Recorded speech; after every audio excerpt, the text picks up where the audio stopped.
오늘 새벽 우리에게 주신 하나님의 말씀은 다니엘 7장입니다. 구약성경 1244면입니다. 제7장. 바벨론 벨사살 왕 원년에 다니엘이 그의 침상에서 꿈을 꾸며 머릿속으로 환상을 받고 그 꿈을 기록하며 그 일의 대략을 진술하니라. 다니엘이 진술하여 이르되, 내가 밤에 환상을 보았는데 하늘에 내 바람이 큰 바다로 몰려 불더니 큰 짐승 넷이 바다에서 나왔는데 그 모양이 각각 다르더라. 첫째는 사자와 같은데 독수리의 날개가 있더니 내가 보는 중에 그 날개가 뽑혔고 또 땅에서 들려서 사람처럼 두 발로 서게 함을 받았으며 또 사람의 마음을 받았더라. 또 보니 다른 짐승 곧 둘째는 곰과 같은데 그것이 몸 한쪽을 들었고 그 입에 이 사이에는 새 갈빗대가 물렸는데 그것에게 말하는 자들이 있어 이르기를 일어나서 많은 고기를 먹으라 하였더라. 그 후에 내가 또 본즉 다른 짐승 곧 표범과 같은 것이 있는데 그 등에는 새의 날개 넷이 있고 그 짐승에게 또 머리 넷이 있으며 권세를 받았더라. 내가 밤 환상 가운데 그 다음에 본 넷째 짐승은 무섭고 놀라우며 또 매우 강하며 또 쇠로 된 큰 이가 있어서 먹고 부서뜨리고 그 나머지를 발로 밟았으며 이 짐승은 전의 모든 짐승과 다르고 또 10뿔이 있더라. 내가 그 뿔을 유심히 보는 중에 다른 작은 뿔이 그 사이에서 나더니 첫 번째 뿔 중에 셋이 그 앞에서 뿌리까지 뽑혔으며 이 작은 뿔에는 사람의 눈 같은 눈들이 있고 또 입이 있어 큰 말을 하였더라. 내가 보니 왕자가 놓이고 옛적부터 항상 계신 이가 좌정하셨는데 그의 옷은 희기가 눈 같고 그의 머리털은 깨끗한 양의 털 같고 그의 보좌는 불꽃이요 그의 바퀴는 타오르는 불이며 불이 강처럼 흘러 그의 앞에서 나오며 그를 섬기는 자는 천천히요 그 앞에서 모셔 선 자는 만만이며 심판을 베푸는데 책들이 펴 놓였더라. 그때 내가 작은 뿔이 말하는 큰 목소리로 말미암아 주목하여 보는 사이에 짐승이 죽임을 당하고 그의 시체가 상함받아 타오르는 불에 던져졌으며 그 남은 짐승들은 그의 권세를 빼앗겼으나 그 생명은 보존되어 정한 시기가 이르기를 기다리게 되었더라. 내가 또 밤 환상 중에 보니 인자 같은 이가 하늘 구름을 타고 와서 옛적부터 항상 계신 이에게 나아가 그 앞으로 인도되며 그에게 권세와 영광과 나라를 주고 모든 백성과 나라들과 다른 언어를 말하는 모든 자들이 그를 섬기게 하였으니 그의 권세는 소멸되지 아니하는 영원한 권세요 그의 나라는 멸망하지 아니할 것이니라. 나 다니엘이 중심에 근심하며 내 머릿속의 환상이 나를 번민하게 한지라. 내가 그 곁에 모셔 선 자들 중 하나에게 나아가서 이 모든 일의 진상을 물으매 그가 내게 말하여 그 일의 해석을 알려주며 이르되, 그 네 큰 짐승은 세상에 일어날 네 왕이라. 지극히 높으신 이의 성도들이 나라를 얻으리니 그 누림이 영원하고 영원하고 영원하리라. 이에 내가 넷째 짐승에 관하여 확실히 알고자 하였으니 곧 그것은 모든 짐승과 달라서 심히 무섭더라. 그 이는 쇠요 그 발톱은 노시니 먹고 부서뜨리고 나머지는 발로 밟았으며 또 그것의 머리는 10뿔이 있고 그 외에 또 다른 뿔이 나오매 새 뿔이 그 앞에서 빠졌으며 그 뿔에는 눈도 있고 큰 말을 하는 입도 있고 그 모양이 그의 동류보다 커 보이더라. 내가 본즉 이 뿔이 성도들과 더불어 싸워 그들에게 이겼더니 옛적부터 항상 계신 이가 와서 지극히 높으신 이의 성도들을 위하여 원한을 풀어주셨고 때가 이르매 성도들이 나라를 얻었더라. 모신 자가 이처럼 이르되, 넷째 짐승은 곧 땅의 넷째 나라인데 이는 다른 나라들과는 달라서 온 천하를 삼키고 밟아 부서뜨릴 것이며 그 10뿔은 그 나라에서 일어날 10왕이요 그 후에 또 하나가 일어나리니 그는 먼저 있던 자들과 다르고 또 새 왕을 복종시킬 것이며 그가 장차 지극히 높으신 이를 말로 대적하며 또 지극히 높으신 이의 성도를 괴롭게 할 것이며 그가 또 때와 법을 고치고자 할 것이며 성도들은 그의 손에 붙임바 되어 한 때와 두 때와 반 때를 지내리라. 그러나 심판이 시작되면 그는 권세를 빼앗기고 완전히 멸망할 것이요 나라와 권세와 온 천하 나라들의 위세가 지극히 높으신 이의 거룩한 백성에게 붙임바 되리니 그의 나라는 영원한 나라이라. 모든 권세 있는 자들이 다 그를 섬기며 복종하리라. 그 말이 이에 그친지라 나 다니엘은 중심에 번민하였으며 내 얼굴빛이 변하였으나 내가 이 일을 마음에 간직하였느니라. 오늘 새벽에도 주님의 은혜와 평강이 함께하기를 축복합니다. 다니엘서는 처음에 말씀드린 것처럼 한 인물이 믿음이 너무나 좋았고 포로지에서 총독까지 믿음 때문에 올라갔다, 이 말을 하고자 함이 아닙니다. 만약에 이런 한 개인의 인물을 칭송하고 또 믿음이 좋았음을 보여주고자 했다면 에스더처럼 역사서 쪽에 들어가야지 맞는 말씀입니다. 그 역사서에 들어오지 않고 이게 선지서에 들어왔다는 것은 한 개인의 믿음을 강조하기 위함이 아니라 과연 이 사람을 통해서 하나님이 이스라엘 백성들에게 무엇을 말씀하시고 어떤 것을 깨닫기를 원하셨는가, 즉 선지자의 역할이 무엇이었는가를 알려주기 위함입니다. 따라서 1장에서 6장까지는 바로 다니엘이 말씀을 전하기 전에 어떤 인물이었는지, 하나님께서 어떻게 그를 계획하고 세우시고 붙잡고 계셨는지를 보여줬다면, 실제 선지서의 역할은 이제 7장부터 마지막 장까지 나오는 말씀입니다. 그래서 먼저는 다니엘이 어떻게 하나님께 붙들림을 받았는가, 하나님께서 어떻게 선지자로 세워 오셨는가, 그 말씀이 나왔다면 7장부터는 하나님께서 어떤 환상을 보여주며 다니엘이 그 말씀을 받고 이스라엘 백성들에게 전하는 말씀으로 나와 있습니다. 그래서 이 다니엘서를 볼 때 1장에서 6장까지 다니엘이 이렇게 살았더라만 말씀만 묵상한다면 반쪽의 선지서를 읽는 겁니다. 진짜 중요한 말씀은 이제 7장부터 등장합니다. 근데 문제는 7장부터 나오는 말씀들이 묵시문학의 형식을 띄었다는 겁니다. 당시 이제 로마 시대의 신약 성경도, 특별히 요한계시록도 묵시문학의 성향을 띄었는데 사람들이 잘 알아듣지 못하고 비밀의 계시를 열어놓고 이야기하는데 깨달을 수 있는 사람만 깨닫도록 한 장르가 묵시문학입니다. 그래서 우리가 이 다니엘서 뒷부분은 어렵기 때문에 자꾸 외면하려고 하는데, 더 중요한 말씀은 이 6, 7장에서부터 마지막 장입니다. 오늘 말씀은 이 7장에 나오는 말씀인데요, 2장에 느부갓네살이 꾸었던 꿈과 참 비슷한 이야기입니다. 느부갓네살이 2장에서 꿈을 꾸고 다니엘을 불러서 꿈을 해석해달라고 하는데, 그때 보면 커다란 이 신상이 세워지는데, 머리는 금으로 되어 있고 가슴과 팔은 은으로 되어 있고, 그리고 배와 널쩍다리는 동으로 되어 있고, 그 다음에 그 발 밑에 발은 진흙과 철로 되어 있다. 그래서 네 부분으로 나눠져 있는데 마지막에 뜨인돌, 하나님의 뜨인돌이 와서 이 신상을 완전히 부서뜨리게 되죠. 그래서 그때도 이제 느부갓네살이 꾸었던 꿈을 보면 처음에는 바벨론, 그 다음에 메대와 바사, 가슴은 메대와 바사, 그리고 세 번째는 알렉산더, 네 번째는 로마를 상징하는데, 그것이 영원한 제국이 아니라 하나님의 뜨인돌로 완전히 부서뜨리게 됩니다.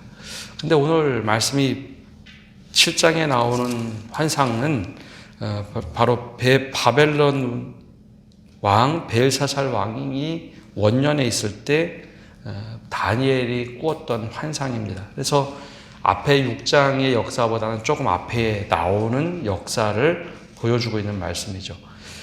바벨론 왕 느부갓네살은 이 순서가 이렇게 되죠. 느부갓네살, 나보니두스, 벨사살 왕으로 이어지는데, 느부갓네살 왕 때 꾸었던 꿈을 이제 벨사살 왕 원년에 다니엘은 다시 한번 환상을 통해서 보게 됩니다. 근데 우리 말로는 이게 다 번역이 돼서 뉘앙스가 전달이 되지 않는데요. 다니엘 말씀은 두 가지 언어, 크게는 두 가지 언어, 많게는 네 가지 언어로 기록되어 있는데 1, 2장은 히브리어로, 그리고 2장에서 7장은 아람어, 그리고 8장에서 12장까지는 다시 히브리어로 기록되어 있습니다. 번역을 하니까 우리가 언어를 모르는데요. 이 아람어라는 것은 고대 근동 중에 아람 지역에서 쓰였던 말입니다. 그런데 이 아수르도 이 언어를 썼고 바벨론 제국, 지금 이 바벨론 제국도 아람어를 쓰게 됩니다. 따라서 아람어로 이 말씀이 기록됐다는 것은 바벨론 사람들도 다 알아듣는 표현이고 또 히브리인들, 즉 유대인들 포로로 끌려가 있는 사람들도 똑같이 이 언어를 썼기 때문에 똑같이 알아듣는 말입니다. 즉 이 예언이 선포가 되면 히브리인들에게만 선포되는 말씀이 아니라 바벨론 사람들도 모두 듣고 이게 도대체 무슨 말씀일까 궁금해하는 말씀이라는 것이죠. 이 아람어가 근데 나중에 예수님 당시에도 유대인들이 주 언어로 썼던 말이 됩니다. 그래서 신약 성경에도 보면은 곳곳에 달리다 쿰 그런 단어는 아람어로 쓰여져요. 헬라어보다는 아람어로 쓰여졌던 말입니다. 즉 모두가 알아듣도록 했던 말씀입니다. 그럼 오늘 도대체 이게 무슨 환상이었는가? 2절에 보면 이렇게 꿈을 꾸고 얘기합니다. 다니엘이 진술하여 이르되 내가 밤에 환상을 보았는데 하늘에 내 바람이 큰 바다로 몰려 불더니 큰 짐승 넷이 바다에서 나왔는데 그 모양이 각각 다르더라. 제일 먼저 나오는 것은 하늘에 내 바람이 큰 바다로 몰려 불었다 라고 시작합니다. 근데 이 바다라는 것이 구약 성경에 어떤 의미로 쓰여지는가가 중요한데요. 바다는 혼돈의 장소입니다. 이 혼돈의 장소, 두려움과 공허와 무질서가 있는 곳. 그래서 창세기 1장에도 보면 공허와 무질서가 있는 혼돈이 있는 곳에서 하나님이 질서를 만드시고 창조를 하시죠. 구약 성경에 나오는 모든 바다는 물리적인 바다, 우리가 바라보는 파란 바다를 말하기도 하지만 거기에 실제 담겨 있는 뜻은 무질서와 공허와 혼돈이 있는 곳입니다. 거기서 어떤 짐승이 나왔다. 이것은 악의 상징입니다.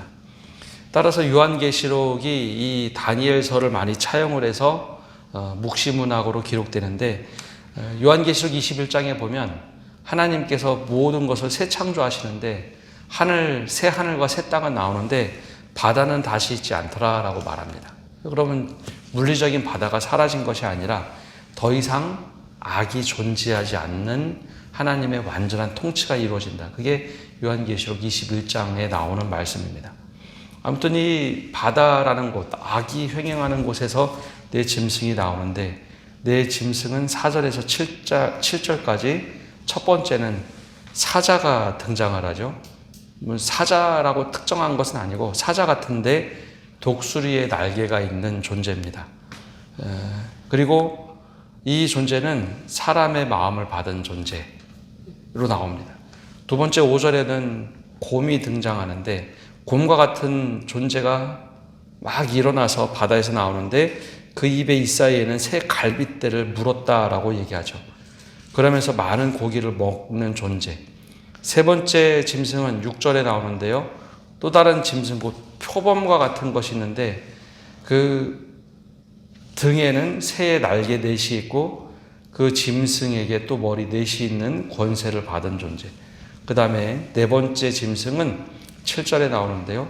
네 번째 짐승은 무섭고 놀랍고 또 매우 강하고 또 쇠로 된 큰 이가 있어서 먹고 부서뜨리고 나머지 발로 밟으며 이 짐승은 전에 모든 짐승과 다르고 열뿔이 있는 존재였다라고 말을 합니다. 도대체 이게 무슨 말인지 모르는 표현들이 막 나오죠. 근데 이 묵시문학으로 하나님께서 미리 환상을 보여준 겁니다. 과연 첫 번째 짐승은 어떤 것을 말할까? 첫 번째 짐승은 용맹의 상징인데요. 이 바벨론의 느부갓네살 왕을 상징하는 이야기입니다. 그가 사람처럼 똑같이 일어났지만 사람의 마음을 가지고 들짐승처럼 살게 되죠. 우리가 느부갓네살 왕의 꿈을 꿨을 때 다니엘이 그 꿈을 해석을 해줍니다. 근데 왕이시여 하나님의 말씀을 잘 따라야 되는데 그렇지 못하면 그대로 이루어질 겁니다. 근데 느부갓네살이 교만해서 그걸 따르지 않죠. 결과적으로 느부갓네살이 최고의 큰 나무가 되지만 들짐승처럼 버려지고 사람들에게 정신이상자로 취급을 받습니다. 그런데 나중에 다시 하나님의 뜻을 깨닫고 그가 다시 돌아오게 되죠. 즉 사람의 마음을 가진 사람으로 제대로 돌아옵니다. 그래서 다니엘이 제일 먼저 본 환상은 바벨론이라는 나라, 특별히 느부갓네살 왕을 통해서 본 환상입니다.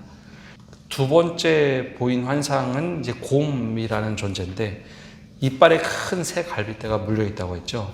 이 곰은 메대와 페르시아를 상징하는 것입니다. 실제로 이 메대와 페르시아, 즉 바사는 주전 546년에서 그리고 525년에 있던 나라들인데요. 이 나라들이 루디아, 바벨론, 이집트를 확 집어삼킵니다. 이 새 갈빗대는 이 제국들이죠. 루디아, 바벨론, 애국. 이 나라들을 확 집어삼키는 일을 합니다. 그리고 세 번째 나오는 표범은 도대체 어떤 나라가? 표범은 아프리카 그리고 유럽에 있는 짐승들 중에서 가장 빠른 짐승입니다. 사냥을 하는데 누구를 말할까요? 300년이 지나서 이 알렉산더 대왕이 일어납니다. 알렉산더 대왕이 파죽지세로 유럽뿐만 아니라 고대 근동 여러 지역을 다 점령을 하죠. 속전속결로 막 날아다니는데 알렉산더 대왕을 표현하는 상징입니다. 이 표범이죠. 그 나라가 무너지면서 4개의 나라로 쪼개지는데 그 세 날개가 넷으로 나눠지고 머리가 넷이다. 그래서 이 4나라로 쪼개진다는 것을 보여줍니다. 근데 마지막에 등장하는 나라는 좀 학자들마다 분분하지만 이 나라는 로마를 상징합니다. 머리에 새 뿔이 있었는데 새 뿔을 꺾어버리고 새로운 뿔이 나는데 바로 그게 나중에 로마의 황제 가이사를 상징하고 로마의 10명의 아주 주된 왕들이 일어나는데 10뿔을 가지고 있다라고 표현하죠. 바로 이 표현을 가지고 요한계시록이 그대로 가져가서 사용합니다. 그래서 요한계시록에 나오는 말씀을 보면 이런 묵시문학을 그대로 갖다가 쓰죠. 하나님께서 새하늘과 새 땅을 만드신다는 모든 것들도 대부분 다니엘서를 가져다가 씁니다. 그런데 이러한 모든 일들이 그럼 이들로 인해서 다 끝나는가? 13절과 14절이 정말 중요한 말씀인데요. 이렇게 말씀하고 있습니다. 내가 또 밤 환상 중에 보니 인자 같은 이가 하늘 구름을 타고 와서 옛적부터 항상 계신 이에게 나아가 그 앞으로 인도되매 그에게 권세와 영광과 나라를 주고 모든 백성과 나라와 다른 언어를 말하는 모든 자들이 그를 섬기게 하였으니 그의 권세는 소멸되지 아니하는 영원한 권세요 그의 나라는 멸망하지 아니할 것이다. 하나님께서 마지막에 하나님의 나라를 한 사람에게 주는데 바로 예수 그리스도를 상징하는 말씀입니다. 그의 나라는 멸망하지 않고 영원한 나라요 권세를 주실 것이다. 그래서 마지막에 15절과 20절에는 넷째 짐승의 환상을 보여주고 19절에서 14절 그리고 26절에서 28절에는 짐승의 심판과 그리스도의 영원한 나라를 보여주고 있습니다. 이게 무엇을 말하고자 이 환상을 보여줬을까라는 겁니다. 다니엘이 본 환상은요, 지금 일어난 일도 있었고 그 전에 일어난 일 그리고 미래의 일들까지 다 보여주는데 지금 이 제국이 대단하고 힘이 센 것 같지만 그것이 영원하지 않다는 것을 다니엘이 환상을 통해서 보여주고 있는 겁니다. 야, 바벨론 왕 느부갓네살이 대단해 보이지. 근데 하나님이 꺾으시면 꺾여진다는 겁니다. 사자처럼 용맹스럽고 대단한 나라. 근데 그 다음에 일어날 나라로 인해서 그들은 그냥 속수무책으로 무너질 것이다 라는 것을 보여줍니다. 둘째, 곰과 같은 나라가 즉 메대와 바사가 일어나는데 그 나라에 내 머리가 막 나오고 내 날개들이 막 나올 때 그것이 새 갈빗대를 막 물어버릴 때 그 나라가 영원할 것이라고 생각하지 말라는 겁니다. 거기에 휩쓸려 가지 말아라. 하나님이 다스릴 때가 오니 너희들은 믿음을 지켜라 라는 겁니다. 그 후에 표범 알렉산더 대왕의 시대가 도래할 텐데 이때는 잘 모르겠죠. 적어도 300년이 지난 뒤의 일입니다. 엄청나게 강력한 왕이 일어나서 표범처럼 유럽을 그리고 고대 근동을 때로는 소아시아 이상 넘어가서 사라신 제국이 있는 그 지역까지도 막 휩쓸고 다닐 때 그런 왕이 나타나거든 거기에 또 휩쓸리지 말라는 거죠. 그 나라조차 내 나라로 쪼개지는데 너희들 그때가 되면 믿음을 지키고 살아라 라는 것을 말씀해 주고 있는 겁니다. 그리고 마지막에 이 네 번째 짐승에 대해서 굉장히 길게 예언하는데 이 네 번째 짐승은 무섭고 놀랍고 너무나 강력해서 쇠로만 만들어져 있는 것 같고 뿔도 많고 하는데 그 나라가 바로 로마입니다. 로마라는 나라가 일어났을 때 너희들 그때도 믿음을 지키고 살아라. 그래서 이 다니엘서 이후에 선지서자들이 끝나고 나서 400년 동안의 공백기가 있습니다. 이 중간기라고 하는데 그때 이스라엘 백성들은 이 말씀을 기억하면서 우리에게 이제 메시아가 올 것이다. 하나님이 쓰시는 한 사람이 올 건데 우리가 그가 오면 모든 것이 회복될 것이다. 그래서 구약성경 선지서가 딱 끝나면 이스라엘 백성들이 꿈을 꾸기 시작합니다. 언젠가는 메시아가 올 거야. 우리가 이 말씀대로 다 회복될 거야. 그리고 나서 예수님이 신약 시대를 열어가게 됩니다. 특별히 로마 시대 지배를 받고 있을 때 사도 요한이 이 환상을 그대로 인용하고 보게 됩니다. 그래서 이 8절에 나오는 뿔들 이야기는 요한계시록에 그대로 거의 나오죠. 사자라는 것도 그리고 짐승들의 이야기도 쭉 나옵니다. 근데 우리가 미혹되지 말아야 될 것은 이단들은 이 말씀을 해석하면서 지금 일어날 사건처럼 이야기합니다. 물론 이제 나중에 이것을 예언으로 본다면 이런 환상을 해석할 수는 있겠죠. 그러나 여기서 직접 말씀하고 있는 첫 번째 해석들은 바로 바벨론, 메데와 바사, 그리고 알렉산더 왕, 로마를 상징하는 말입니다. 근데 이것이 마치 대단한 예언처럼 여러분들 이걸 모르죠. 지금은 이 나라를 가르치는 이야기입니다. 막 환상을 이야기하고 해석하는데 그런 말에 미혹되지 마십시오. 그거는 잘못된 해석인 경우가 대부분입니다. 제일 중요한 것은 여기서 이 짐승들이 나타나는 것이 중요한 것이 아니라 바로 하나님의 때가 되면 하나님께서 하나님의 사람을 통해서 이 나라들을 꺾어버리신다는 겁니다. 그래서 우리가 이 종말론적인 믿음을 가지고 언젠가 하나님께서 다스리는 완벽한 나라가 오는데 그때까지 믿음을 지키며 사는 것, 흔들리지 않고 하나님의 때를 기다리며 살아가는 것, 이게 더 중요한 믿음이라는 겁니다. 우리가 오늘 말씀을 보면서 여러 왕들이 일어났다가 무너지고 수백 년 동안 일어났다 무너지는 것을 보면서 하나님의 나라가 임하면 모든 이러한 어려운 것들이 사라지고 하나님의 완성된 나라가 온다는 겁니다.